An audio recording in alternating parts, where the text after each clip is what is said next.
Mema, Little Rock this morning. Good morning to you. Hope you're up and at 'em. I am this morning. My sister called and says, I think I'm going to drive to Little Rock, go get my infusion. You want to go? And I said, well, sure. So anyway, we're in Little Rock, and she's in having her infusion.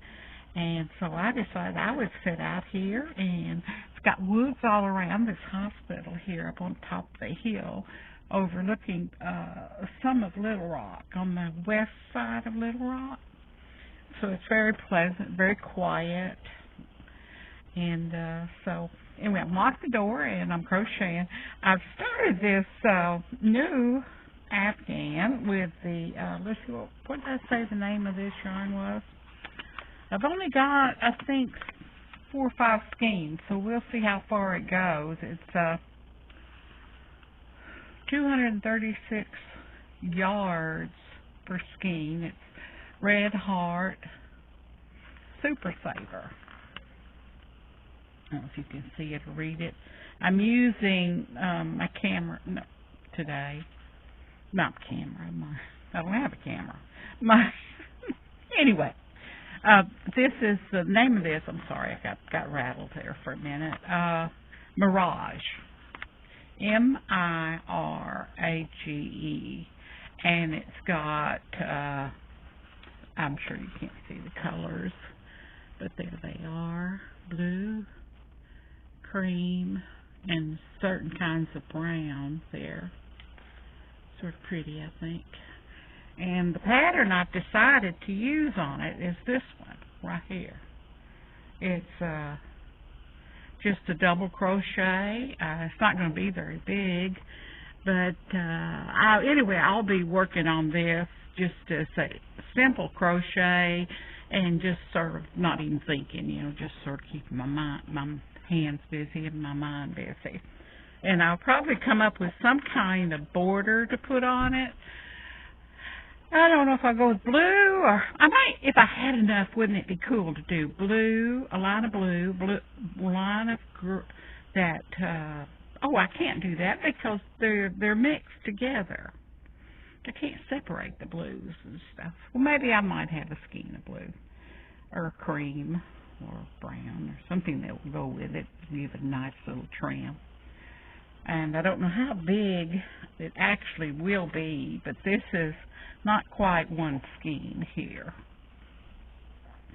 And it's at least 40 inches wide. So we'll just see how that goes. And I'm hoping you're having a great day. What's in your mind today? Anything on your mind today?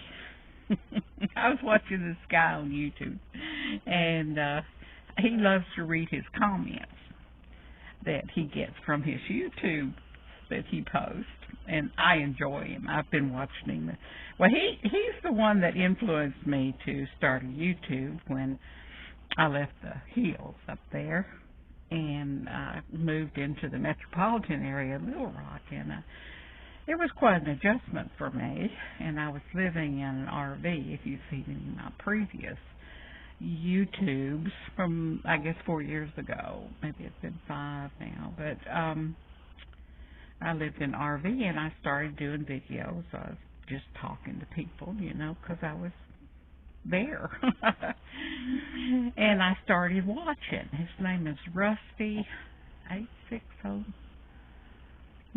Anyway, he lives in an RV, and he buys different RVs, and he lives in them, and he's my age, and I just like him telling his stories, and, they're not wonderful, but to me, I felt comfortable and got used to watching him every morning as I had my coffee, because, with YouTube videos, and I don't have to tell you this, you already know, but you can play them anytime you want to.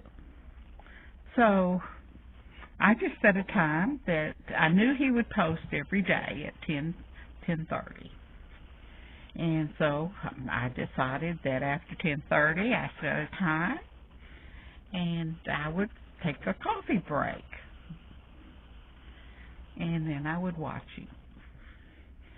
So I thought, that makes me feel so comfortable, familiar, you know, with someone that talks and his little stories. And I thought, well, what could I do?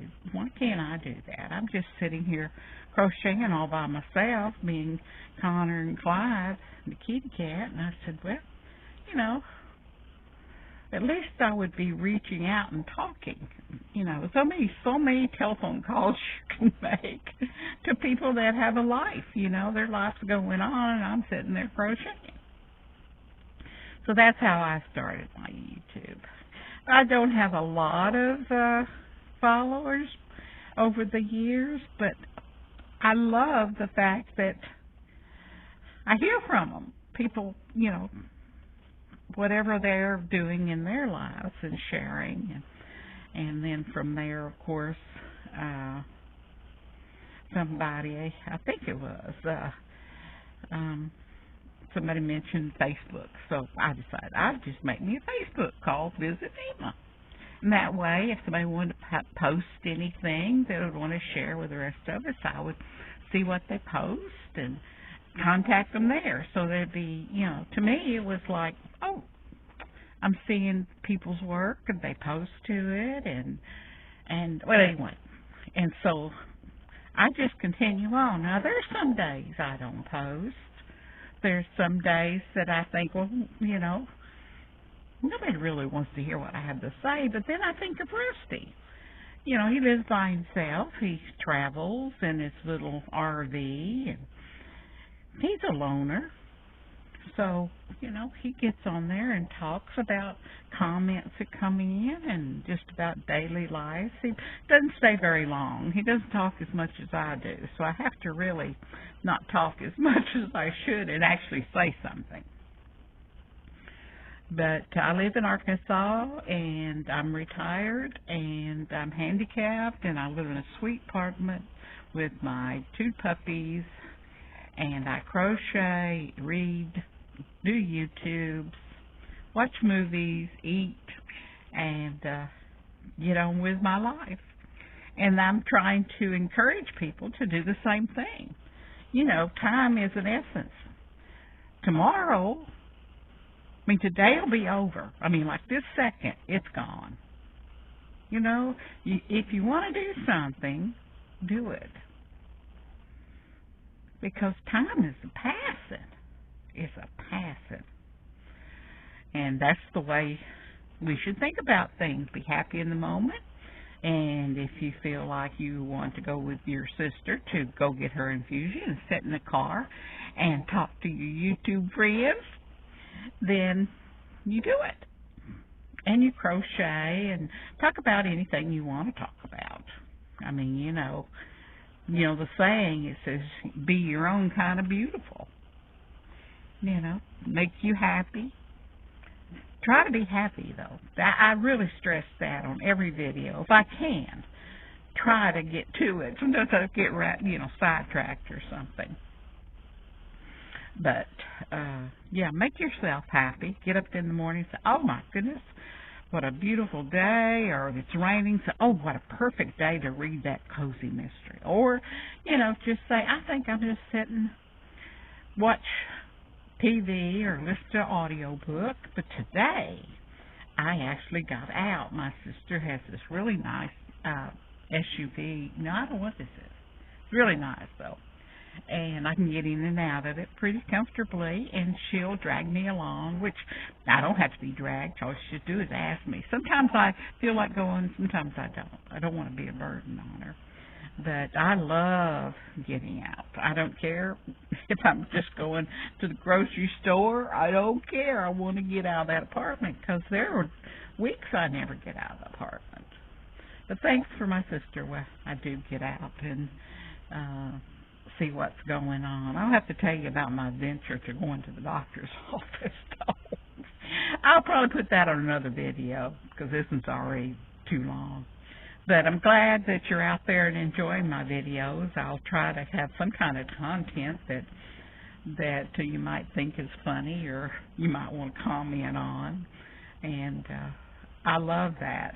But remember, I'm from the South. Now, I'm not as far south as Louisiana, Mississippi, or talk like a Texan, but I do have sort of an accent. I've been told. I don't know that, but I've been told that. Anyway, carry on, all of you guys out there crocheting, having your coffee, or just doing nothing, you know. I did tell you, I watched Don Quixote, the man from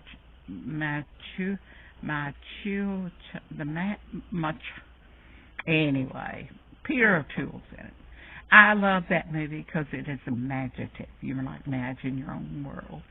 And it really had a poignant ending, too. But I enjoyed that. I hadn't watched it, I bet, in 15, 20 years, and I enjoyed it. I may look back on some of the old movies, and because there were a lot of them. You know, I never saw Fly Over the Cuckoo something with Jack Nicholson. I need to see that. Anyway, remember, God has you in His hands.